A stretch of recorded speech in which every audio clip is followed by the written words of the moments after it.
ఒప్పుకుంటున్నాడు.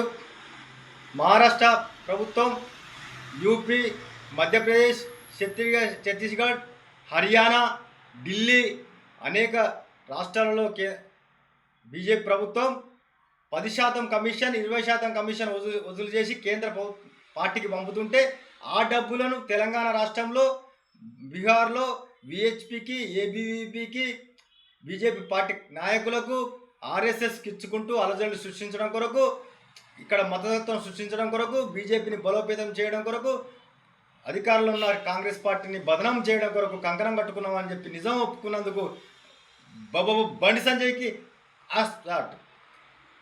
ఇవాళ బండి సంజయ్ ఒక కేంద్ర మంత్రిగా, ఒక ఎంపీగా ఉండి సిగ్గు శరం లజ్జ మాని కాంగ్రెస్ పార్టీ మీద అవాకులు చెవాకులు పేలుతున్నాడు.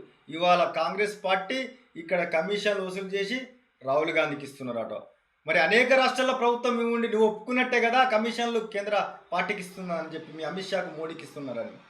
ఇవాళ ఫీజు రియంబర్స్మెంట్ గురించి రాష్ట్ర ప్రభుత్వంలో ఆర్థిక వెసులుబాటు లేక ఇబ్బందులు ఉంటే యాజమాన్యంతో మాట్లాడి కాంగ్రెస్ పార్టీ ప్రభుత్వం గత పాలకులు చేసిన అప్పులను తీర్చుకుంటూ ఇవాళ విద్యార్థులను ఆదుకోవడం కొరకు కాంగ్రెస్ పార్టీ పెద్ద మనసుతో కృషి చేస్తుంటే మీరు ధర్నా చేయాలి, ఒకటేసారి 10,000 కోట్లు వచ్చేదాకా మీరు బయట ఉండలేదు, మేము మద్దతు ఇయ్యము.